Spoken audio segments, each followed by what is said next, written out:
দীর্ঘদিনের বিভিন্ন দাবি নিয়ে বিডিওর দ্বারস্থ হল রাবার উৎপাদক সমিতির পানিসাগর মহকুমা কমিটি। সরকারি সহায়তা, ভাতা, পেনশন, রেশন ও আবাস যোজনার সুবিধা সহ একাধিক দাবিতে পানিসাগর আরডি ব্লকের বিডিওর কাছে স্মারকলিপি জমা দেওয়া হয়।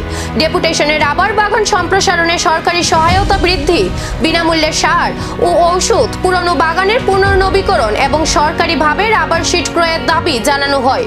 পাশাপাশি 55 বছর ঊর্ধ্ব রাবার চাষিদের ভাতা, সকল চাষিকে পারমিট, পেনশন ও রেশন সুবিধার আওতায় আনার দাবিও তোলা হয়।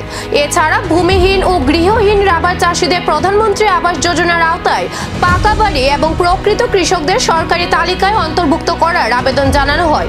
রাবার উৎপাদক সমিতির দাবি, চাষিদের স্বার্থে প্রশাসনের দ্রুত হস্তক্ষেপ ও প্রয়োজনীয় পদক্ষেপ গ্রহণ করা হোক।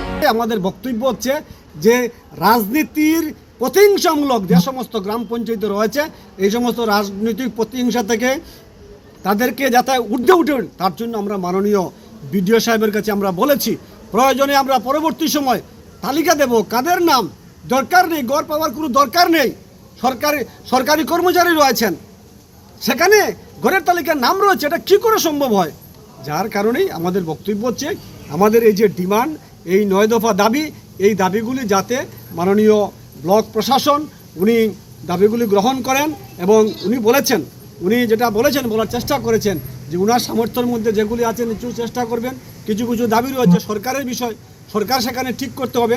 এই দাবিগুলি উনি সরকারের কাছে উনার ঊর্ধ্বতন কর্তৃপক্ষের নিকট এই দাবিগুলি উনি প্রেরণ করবেন এবং নিজে যতটুকু পারেন ব্লক প্রশাসনের মাধ্যমে এগুলি পূরণ করার চেষ্টা করবেন। রাবার চাষিদের এই দাবিগুলি কি প্রশাসন মেনে নেবে নাকি আন্দোলনের পথে হাঁটতে হবে চাষিদের? এখন সেই দিকেই নজর।